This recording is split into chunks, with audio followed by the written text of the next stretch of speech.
So let's look at the organization level. Let's look at things from the organization. So in your chat box, who do you think is the leader? Now, with time constraint, I'll just give you two choices. One is the guy with number one, beating the drums, and the lady behind who is steering the oar. So steering the oar means, no, this is a dragon boat. So steering the oar means setting the right direction, right? So the guy that is beating the drums, and I'll be more explicit in this, will be managing the speed and the rhythm of the people doing the job, right? So that's the guy beating the drums. The lady behind steering the oar will set the directions. Okay, so who do you think is the leader? So if you think it's the guy that is beating the drum, can you in your chat box type 1? Right, I'm gonna show a demo. All right, type 1. If you think it's the lady behind that's steering the direction, steering the oar, type 2. Right, so can we vote? What do you think is the leader? Okay, so impossible to say. Okay, so Colin, why do you say it's impossible to say? I mean, you can unmute yourself and just share a few words. Yeah, I think the basis of agile teams is there is no real clear-cut leader. So in this situation, it really could be any individual of the 10 people. It could be anybody. I don't think. Yeah, I don't think we can tell by one or two. Okay. Sure. It can be anyone. Thank you. Now, I got this picture from my Scrum certification. I'm a certified Scrum Master. Some of you may know that. And Scrum, just by the way, is just a form of doing things or managing agile projects, right? So, and a lot of even what is mentioned in PMI's agile principles. There are many things that are common, right? Part of what we want to do is the similar structure. One is about how you manage your team, your of developers or the people who are doing the job, how they work with you. And part of it is someone who is close to the customer and make sure that we deliver to what the customers want. So Jane is correct to say, actually both are leaders. And somehow 1 and 2 needs to work together. So in a matrix organization, so some manufacturing companies are working in a matrix organization, you need to have, you have silos, people who are in charge of R&D and procurement and different department heads. And then you have the horizontal directions as in people who are in charge of different customer groups. Somehow, on the vertical part, that is how your people work together, right? It's looking at the people. On the horizontal part is what the customers want and how the horizontal line works together as a team and deliver to customers' expectations, right? So both need to work together. So the old Chinese saying about two tigers cannot exist in one mountain may not work in the agile sense. In fact, you need to have both tigers in the same mountain, and both tigers takes care of different things and figure out how to work together as a team. Maybe not so much for tigers, but if you look at animal behavior, lions tend to work as a team. Lions tend to hunt as a team much more so than tigers, right? So the people who are beating the drums, they need to take care of the development team, the people who are doing on the job, provide the support, sometimes letting them know what needs to be done for the week or for the month, manage workflow. And the person who is, the lady who is managing the oars needs to be close to the customers and make sure that whatever we deliver to the customer is what customers want. And the agile aspect is the customers may have frequent changes, may have additional things, and the idea behind is to make sure to manage the customer's expectations and then work with the team on how we can be flexible and agile on those changes and deliver to customers' needs. So this is how this team needs to be done. So as a company, as an organization, so this is the original Agile Manifesto, and as you can see, some of the wordings, it's written in a very software development mentality. And if you just replace some of the words, it can be for anything, whether it's service or manufacturing or anything. So they say we're uncovering better ways of developing software by doing it and helping others do it, right? So replace developing software with anything. It can be service, can be manufacturing something by doing it and helping others do it, right? So we learn through the actions. We don't have grand theories. Whatever works, we adopt it and we'll make it as what we will do as part of common protocol. Some of the things that we do, we prefer individuals and interactions over processes. We prefer working software. Working software means we will prototype something over documentation. So in manufacturing sense, it goes into how you make use of 3D printing and other things to do prototyping rather than spending a lot of time on the drawing block and come up with great planning or great plans. Customer collaborating, as in really work closely with customers, rather than arguing with customers on the contract, as in, under which clause is it the customer's responsibility or is it the seller's responsibilities? And if it's not mentioned, whose responsibility is that? And are we going to charge customers more? Less of that, more of working closely with customers. So that's what Agile means in terms of working. Responding to change rather than following a plan. So remember the poll that we sent out is about giving clear instructions of plans. The key thing of Agile is we don't have a plan. I mean, we have a plan, but the plan is flexible.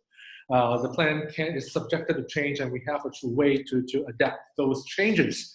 So we are not saying that everything on the right-hand side are wrong and we don't do it. The Agile Manifesto by a bunch of people who are doing those software projects says that, my apologies. While there is value in the items on the right, we value the items on the left more than the items on the right. Right? So if you need to have plans, go ahead. If you need to sign a contract, we're not saying that you don't have a contract. We still have a contract, but we would like to do a bit more emphasis on the things on the left rather than on the right. That's what Agile is all about, organization-wise. So this is from McKinsey's. So if you put it as in an organization-wide rollout, this is how the organization may turn out to be. So you have individuals and shared purpose, and vision. So everybody come together with a shared, clear vision for the organization. It's not about thinking about what does procurement want or what does production want. It's not about what is my personal KPI or my department's KPI. It's the overall goal, right? So there's old book called The Goal, and it's talking about this concept called the theory of constraints. So if you got time, look for The Goal. It's also in Chinese. It's also available. Look for the thing. It's written in the 90s, pre-Agile period, but a lot of things makes a lot of sense in the Agile world or VUCA world that we have today. Everything is about what is the overall purpose and vision of the whole company rather than your department. We need to have a network of empowered teams. Empowered means at what point can you make the right decision? So one case to share, not manufacturing, but supermarkets. When supermarkets want to make promotion decisions, if let's say I want to have a product and I want to have a buy one, get one free kind of promotion. So the supermarket chain will need to have a meeting with their pricing people, their product people, merchandising people, the store people, have a meeting and then decide 2 months in advance For apples, 2 months later, we are going to have a week-long promotion, buy one, get one free, and everybody agrees on the terms and plan for it in 2 months. So that's what supermarkets need to do.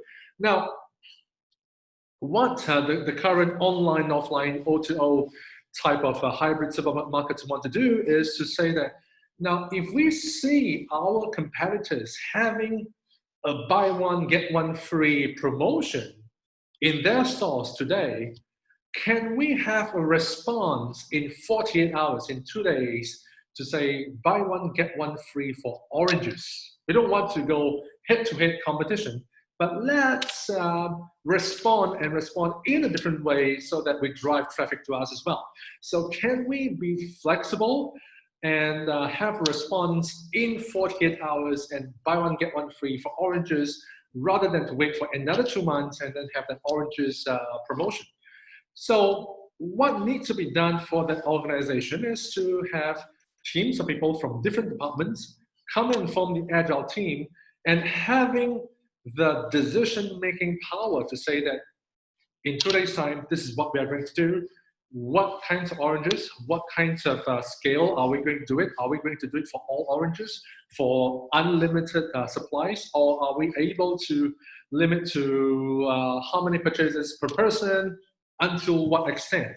They need to make that decision. It's not a decision to be made at some VP level or some directors level at a national level. Just a localized team can come together and have some level of empowerment, some boundaries that they are able to, given that ability to make decisions and just go roll out and have a response. And then that's not all. Then the powers that be, senior management, will then hold them accountable and say, okay, so what have you done as an Agile team? What kind of, whether it's promotions, whether it's other in-store activities that you do, whatever that you have done, what have you contributed to the bottom line? What kinds have you increased sales somehow? Have you increased per square foot or sales or profits? Whatever metrics you use is the same thing.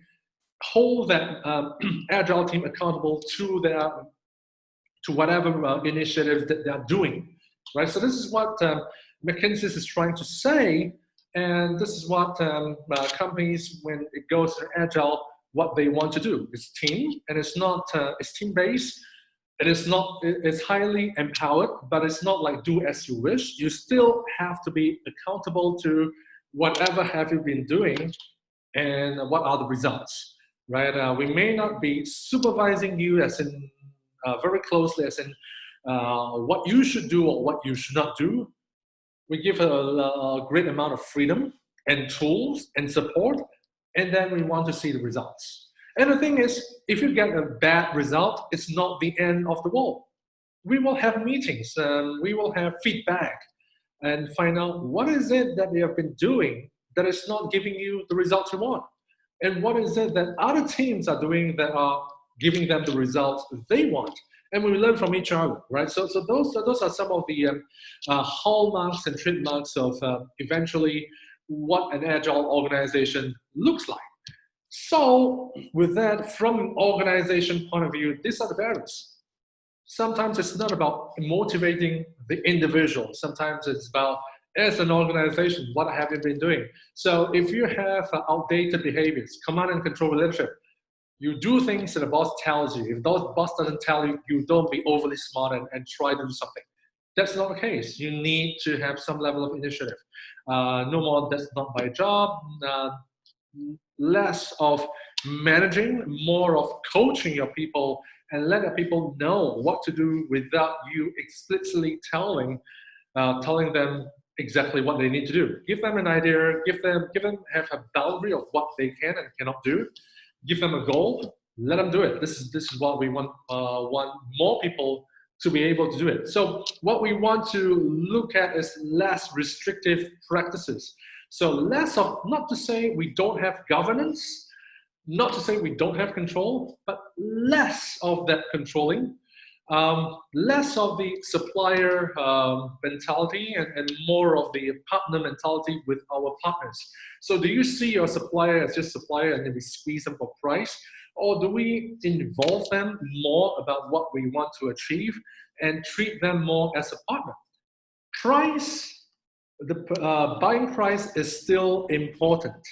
So we are not saying that if our suppliers try to sell at very high prices and we just take it. No, there's no such thing. We still are sensitive to buying prices. But at the same time, we also want to say that if you were to buy at this price, what else can we get? Can you provide a little bit more of your service? Can we partner together and create a better customer experience for our for the end customers? So that's what we meant by a partner mentality.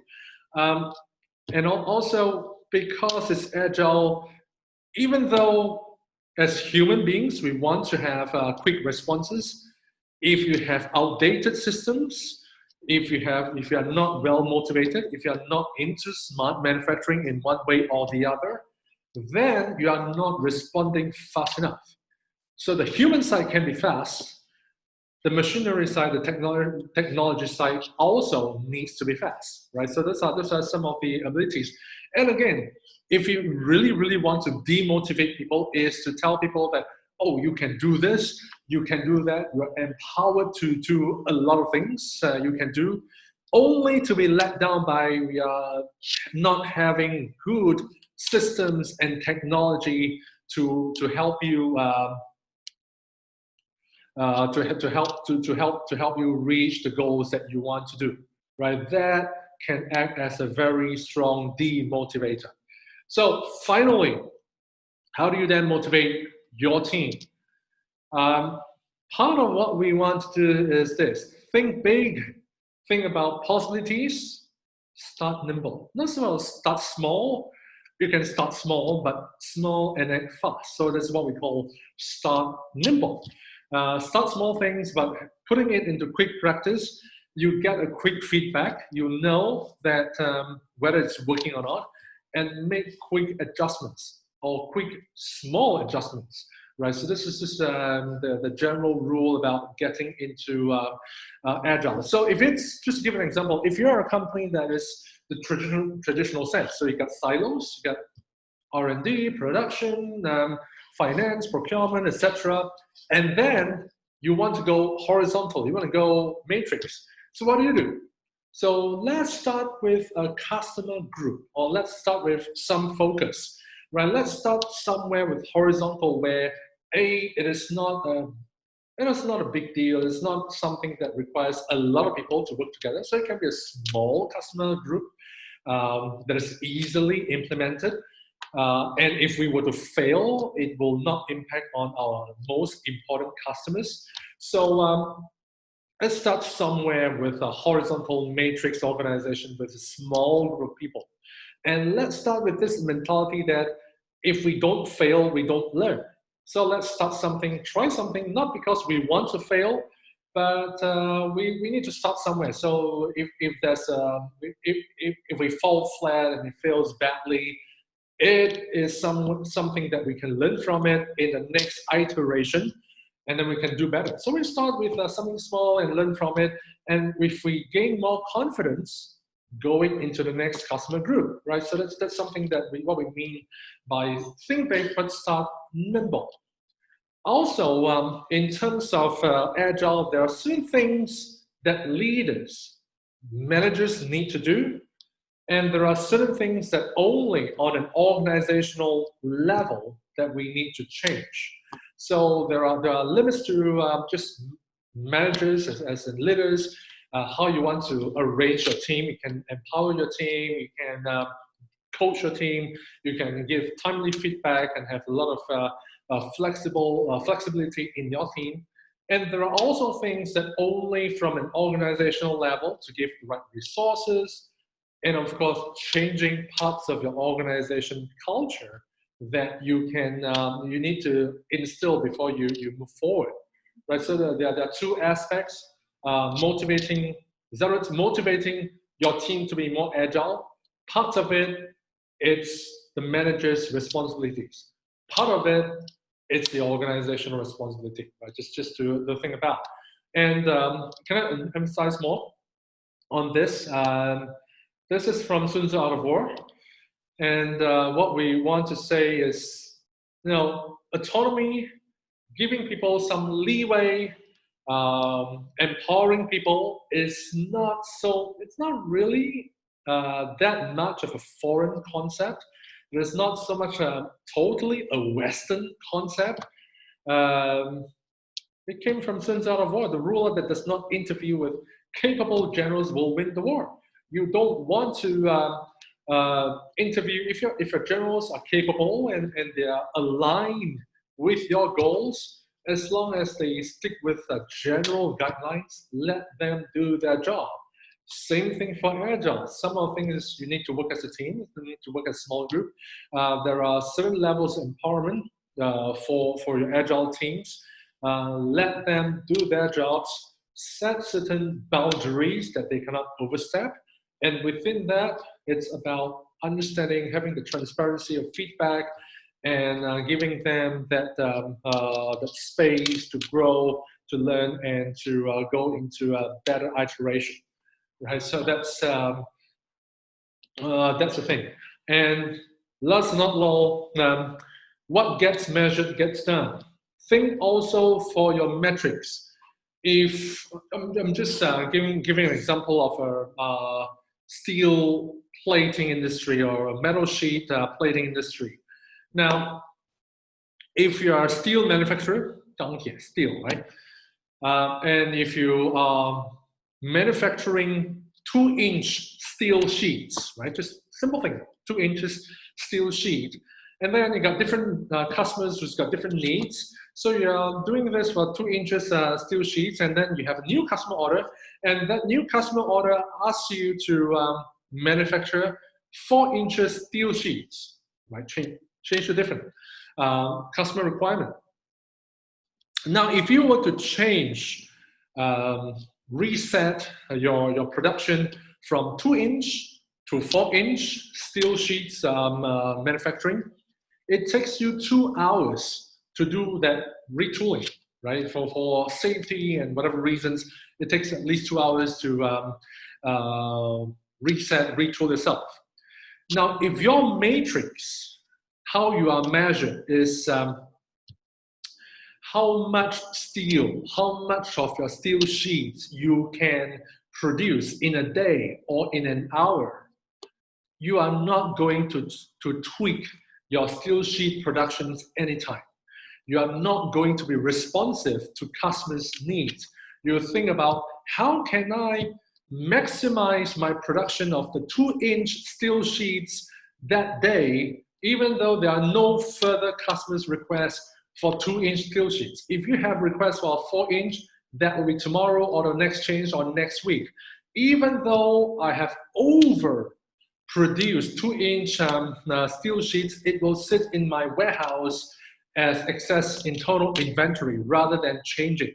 Why? Because if I were to change once in a day, that is 2 hours of zero production, and I'm not measured according to customer responsiveness.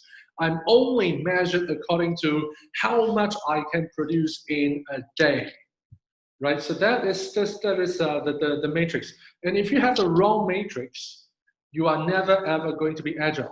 You got to start thinking about, okay, so what does agile mean to me? What does agile mean to being more customer-centric or more smart in terms of my manufacturing process? And what are some of the new metrics that I need to measure my people? So if I don't get the right matrix, nothing, metrics, not matrix, but the measurements of my staff's behavior, nothing, there will never ever be changes in that organization, right? So where do you start? There are many things to do. So this is from another agile tool called DSDM, Dynamic Software Development. Again, doesn't have the software. We just need to think about where to start. Let's start with, if you want to go into agile, first of all, ask yourself why. What's your goal? What's your basic reason? to go into Agile. You don't need to go into Agile if there's no clear need. If things are not really changing a lot, if things are not really that uncertain, you don't need to be Agile, right? So if that's a reason for you to be Agile, then ask yourself why. Then look into 4 things, just 4 broad categories. What are some of the things that you need to change? Because it's a must-have. If you don't change those things, or if you don't get those things ready, your whole effort will fail, right? So that change effort can be a change in organization. It can be a change in technology, going into smart manufacturing, IoT, or something else. So whatever things you want to be more agile, what will be some of the work process or technology or organization restructuring or whatever, what are some of the things must-have? Must-have means if you don't have it, it will fail, right? So that's a criteria. Number 2 is, okay, so you have the must-have. Then the next level is, what are some of the things that should have? Should have means, well, if you don't have it, it will reduce your effectiveness and efficiency by a lot. It will be very painful. But if you really are short of resources or time, you can still do it. Things like, do you really need to have 4 wheels in a car? Nope. If you look at how a car is being constructed, if a car has got 3 wheels, it will still go ahead. Now you can take out 1 wheel, and I can assure you any car can actually go and move with only 3 wheels, right? But it may not be as fast, it may not be as stable, it will be prone to accidents, but it can still move, all right? It will not fail as a car with 3 wheels. So this is what we meant by should have, right? It's the 4th wheel of the car, right? If you take it out, it's gonna be troublesome. But if you really are having a big resource crunch, then those are the should haves, right? You can take it out. The 3rd one is, if you really are having a lot of resources, it's called could have. It'll make things a lot better. But if you don't have it, it doesn't really have a large negative impact. If you have it, it's definitely making things a lot better. So if you has got more time, resources, and abilities and know-how, sure, by all means, go for it. It's called could have. And the last one is won't have. Anything that you want to do, but at this moment, you have a resource crunch, you are unsure, there's too much risk, and you're totally not sure about what you're doing, you don't really know what you're doing, then don't forget it. Don't do those things. And wait until you have the right resources or the right expertise and experience, then we do it at a later time, right? Won't have doesn't mean you are not going to have forever. Won't have is just telling you that at this juncture, due to certain reasons or internal or external reasons, you are not going to have it. When you have better resources and circumstances change, you may then have it. It can or won't have today, maybe it could have or should have in future, right? So it really depends. So it's just a simple things to tell you that if you want to have an agile team, and think about how you want to have one motivated agile team, what will be some of the things from an organization level and from a leadership level, what are some of the things that you can start doing? And some of the things may not be that difficult to do. Some of the things can be done even on a smaller scale level. So it's up to you to think about, right? So we will be sharing the slides, we'll be sharing the PPT. What you want, or what you can do is to scan with your WeChat. If you're using WeChat, scan the QR code and follow our official account. There will be a keyboard at the lower left-hand corner, and key in, I think it's today's date, 827 or 0827, I think. And then you will have, hang on. Let me do it in the text box.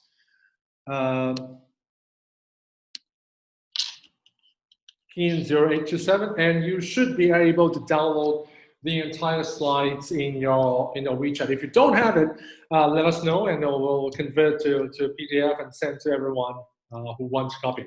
right? If you want it right now in your WeChat, just scan it and just key in 0827, and you should be able to get the slides. Questions? Some of us may have further appointments later on. Oh, it's 5:45. Supposed to have supposed to be 1 hour. We overrun a little bit. Questions or comments or anything that you would like to say, apart from thank you very much. Thank you, David. Questions or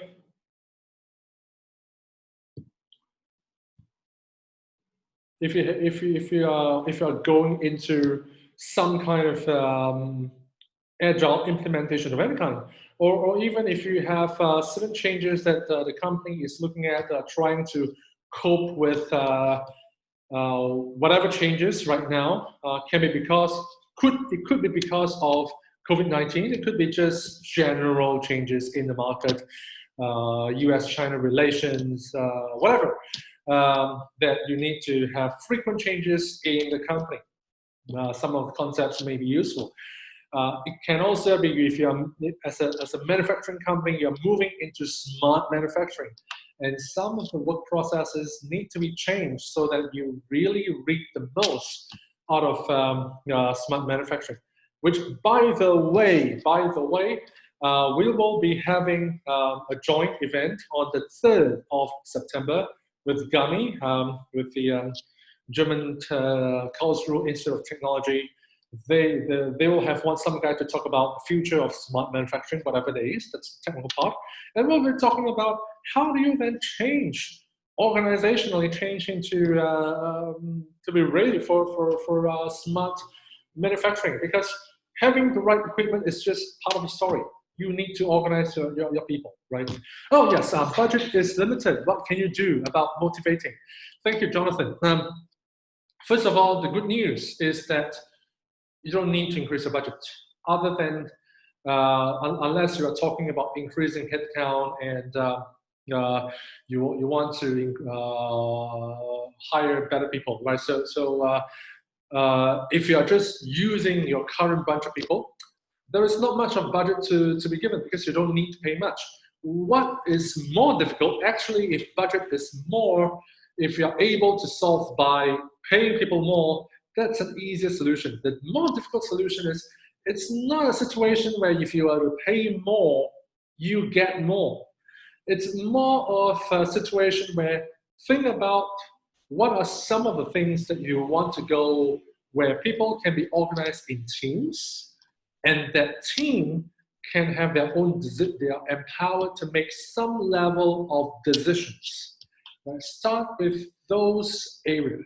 I'm going to give an example, right? In the old days, where when Japan was really strong in manufacturing, so Japan has got this thing called a quality control circle, QCC, right? And it's been done even with Singapore Armed Forces as well. So what they do is they form groups of people into teams, and they discuss about, in our work, they're doing production work, it's all manufacturing. What are some of the things that if the boss allows, we can actually improve quality, efficiency, or something, improve work in general. And then in their little group, they will brainstorm on possible things. They'll look into what are the cost and effect. They will come up with calculations on if they were to do something, how much savings or efficiency or some improvements they can achieve for the company or for their group or for their line, right? And then they present, and then they get rewarded. So that's the QCC mentality. Now, if you want to take this to a higher level in Agile, you actually allow them that within certain limits, they don't even need to seek approval. They just do it. They put up what is the expected returns, and then they just go do it, and then they get a response, and then they modify on it, right? So that's one way of looking at things. Or that we have certain things that we are always late in delivery for a certain customer, for whatever reasons. And then we form a team and to find out Now, what are some of the things that causes us to be late? And look into the root cause of those things. And then empower them to work with whoever is in the supply chain, all the way to the HQ, to the factories, to think about what are some of the things that if we are able to identify the bottlenecks and lift the bottlenecks, we are able to deliver a much better result for the end customer.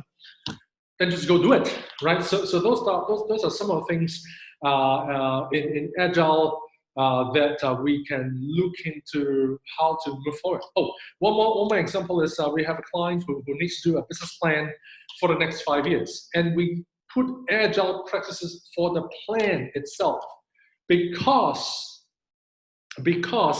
no one is able to see what the market is like 5 years later, and they need to have a business plan for the next 5 years. It's stupid, right? So, but we understand the reason, because we need to have some kind of an idea of what to move on for the next 5 years so that we know what to do. So the plan is an Agile project. So we decide what are the things that we want to put in the plan. We also decide in the plan what are some of the information are the must-have and what are the should-have that we need to have so that we know what to do. And everything else, we just put it as could have and won't have and just wait for the time is right. So we just put in the very skeletal information so that we know what to do next.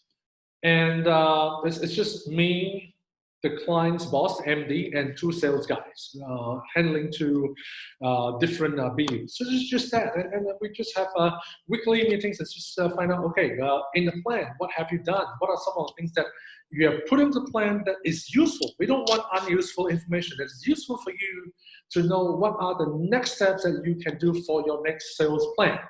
And that's it. It's just a very small project on a business plan. Right, and we don't expect to see anything to about year 5 until it is year 4. But for now, we have the understanding that by year 5, we are going to double whatever we have achieved as compared to the last 5 years. And from year 1 now, we just about what are some of the steps that we can do for now. So it's just that.